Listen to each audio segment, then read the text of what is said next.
Ang una nating istorya ay Salutatorian, guest starring Ashtin Olviga. What if palagi ka na lang salutatorian? Gagawin mo ba ang lahat para maging valedictorian? Ako nga pala si Ash, grade 12 student. Noong grade 6 kami, si Angelo ang valedictorian at laging top 1 sa klase. Pero alam nyo, hindi naman talaga siya genius. Ito ang kutob ko. Dahil tuwing recitation, hindi niya nasasagot ang mga tanong sa kanya. Sa written exams lang siya nagtatop. Ganon din ang sinabi ng best friend kong si Pinky. Siya naman ang top 3 ng klase. Sabi nito sa akin, may sekreto daw itong si Angelo kaya laging top 1 sa exams. Kaya ang ginawa ni Pinky, nakipag-close ito kay Angelo at matapos ang ilang linggo, naging sila nito. Nang nakakita ng pagkakataon si Pinky para kalikutin ang phone ni Angelo, ginawa niya agad ito. Dito niya na nalaman na ito palang si Angelo ay may binabayarang hacker para makuha ang mga exams in advance sa mga laptop ng mga teachers namin. At ang mga ibang teachers din namin ay binabayaran daw ni Angelo. Mayaman kasi ang pamilya niya. Agad naman akong tinawagan sa phone ni Pinky nung nadiskubre niya ito. Ninakaw niya ang phone ni Angelo noong Tuesday at sabi nito, ibibigay niya sa akin ng phone sa Wednesday morning sa school. Sa wakas, nahuli na din namin ang pandaraya ni Angelo. Ngunit pagsapit ng Wednesday morning, sa hindi inaasahang pangyayari, biglang nasagasaan ng school bus si Pinky. Hindi ako naniniwala na aksidente ito. Malamang, binayaran ni Angelo ang driver para patayin si Pinky. At ang phone nila Pinky at Angelo ay wala din sa crime scene. Di ko matanggap ang pangyayari at umuwi ako sa bahay. Nakatulog ako dahil sa pag-iyak. Pero pagsapit ng gabi, nagising ako dahil bigla ako nakarinig ng bulong. Nakita ko si Pinky at kumuway ito. Tapos biglang nawala. Pero nagulat ako at nasa tabi ko na ang cellphone ni Angelo. Ano nangyari ito? Bigla namang may nag-doorbell sa bahay. At pagbukas ko, napatikil ako. Si Angelo pala ito. Alam daw niya na kinuha ko ang cellphone niya. Sabi ko naman, hindi ko ninakaw yon at binigay lang sa akin ni Pinky ito. Nagtalo kami at sinabi kong hindi ko to ibibigay sa kanya. Sa huli, umalis din siya. Kinabukasan, hindi pumasok sa school si Angelo. Tila alam niyang isusumbong ko siya sa principal at hawak ko ang mga ebidensya sa cellphone niya. Tumalon daw sa tulay si Angelo kagabi at namatay. Dahil dito, automatic na ako nang susunod na magiging valedictorian. Pinilit kong magdalamhati sa pagkawala ng kaibigan kong si Pinky. Pati na rin kay Angelo. Ganun naman dapat talaga, di ba? Pero alam niyo, sa kabila ng lahat ng yun, may isang bagay akong hindi maikaila. Napangiti ako. Masarap pala sa pakiramdam na maging valedictorian.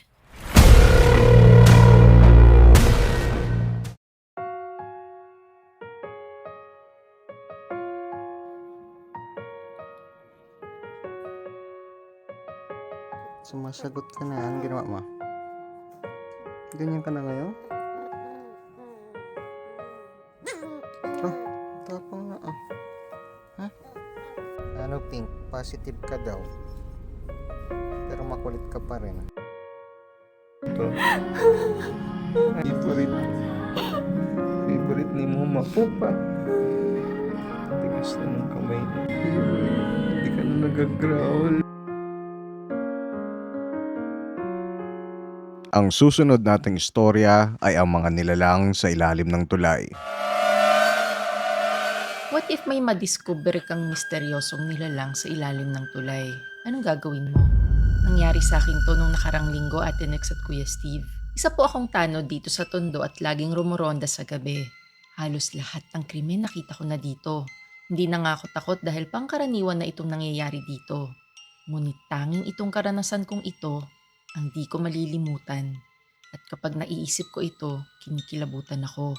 Alam nyo, hindi naman ako naniniwala sa mga aswang na yan o kung ano man yung mga kulam-kulam na yan. Kalokohan lang yan talaga.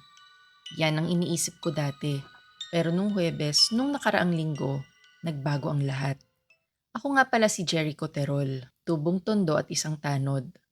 Alam nyo namang maraming squatters dyan sa may Kapulong Bridge. Yung mga tumitira sa ilalim ng tulay. Pero yung kapitan namin, ayaw na may naninirahan dyan. Kaya lagi kaming rumoronda at tinataboy ang mga ito. Wala kaming choice. Utos ni Kape, kahit ayoko. Kaya nung nakaraang Huwebes ng hapon, kasama ko ang ibang tanod. Kala ko normal lang na operasyon sa pagtataboy sa mga squatters sa ilalim ng Kapulong Bridge. May konting pasaway na lumalaban, kailangan kasing sirain ang mga bahay na ginawa nila. The usual.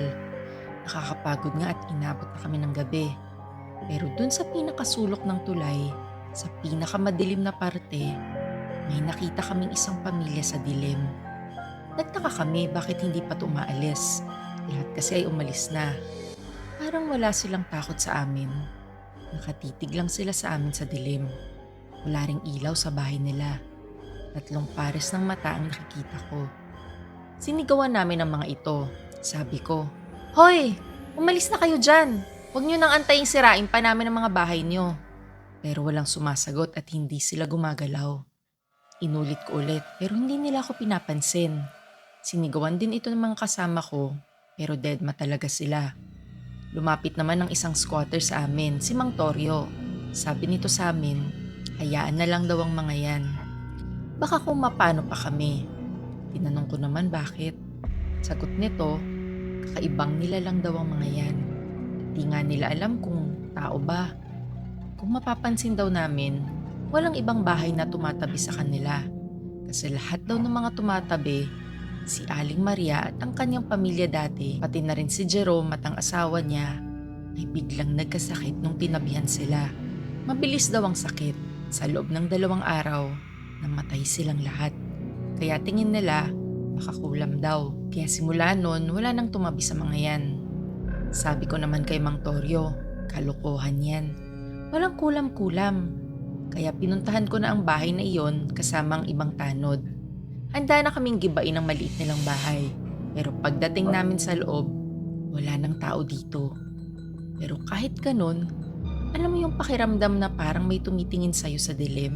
Tiniba namin ang bahay nila, pero ramdam ko pa rin parang tinititigan kami sa dilim. Matapos ang demolisyon, hinanap din namin ang pamilyang ito. Pero di na namin nakita. Kinabukasan, Biyernes, biglang nagkasakit naman si Renato, yung kasama kong tanod. Dinala namin ito sa ospital pero di alam kung anong karamdaman niya. At grabe, sobrang bilis. Pagkatapos ng 2 araw, namatay ito. Nang namatay si Renato, dito na ako naniwala sa sinabi ni Mang Torio. Baka aswang nga or kulam. Si Renato kasi ang tumibag ng karamihan sa mga gamit nila. Kinabahan naman ako at pumunta kay Aling Teresa sa kabilang kanto namin. Isa itong manggagamot at kunento ko ang nangyari. Agad naman akong tinawas at gumawa siya ng ritual ng proteksyon para sa akin. Baka mamaya, ako naman ang sunod na kulamin. Sa awa ng Diyos, wala naman nangyari sa akin sa mga sumunod na araw. Noong Lunes, nakita ko uling nagsibalikan ng mga squatters sa Kapulong Bridge. Lagi namang ganito gigibain namin tapos babalik sila. Sa oras na magbaba uli ng utos si Cap, demolition ulit. Bumalik ako sa ilalim ng tulay. Na-curious lang ako. At sa dulo, sa pinakamadilim na parte, nakita ko uli ang bahay ng mga nilalang sa dilim. Kita ko uli ang mga mata nilang nakatitig sa akin. Sumigaw ako, "Sorry po." Sumagot naman ang mga ito, "Walang anuman." Tapos umalis na ako. Baka sabihin nyo, duwag ako. Pero mas mabuti nang irespeto natin ang mga nilalang na di naman natin naiintindihan. Mahirap na baka matulad ako kay Renato. Ang huli nating storya ay Balik Eskwela, Ashtin version. What if bumalik din Ako sa si Moana Marie, Junior High. Paano kung sa unang araw pa lang ng balik eskwela, makita mo ng pinakakinatatakutan mo? Ako si Moana Marie, Junior High. Handa na ako sa first day of school. Di ko na nga namalaya nakatulog na pala ako naka-school uniform. Excited na ako magbalik eskwela. Ang hindi lang ako excited ay makita yung mga classmate ko nang bubuli sa akin. Ang gusto kong makita, si Feliz. Ang kaibigan kong maganda at school majorette din namin. Marami na kaming pagkikwentuhan.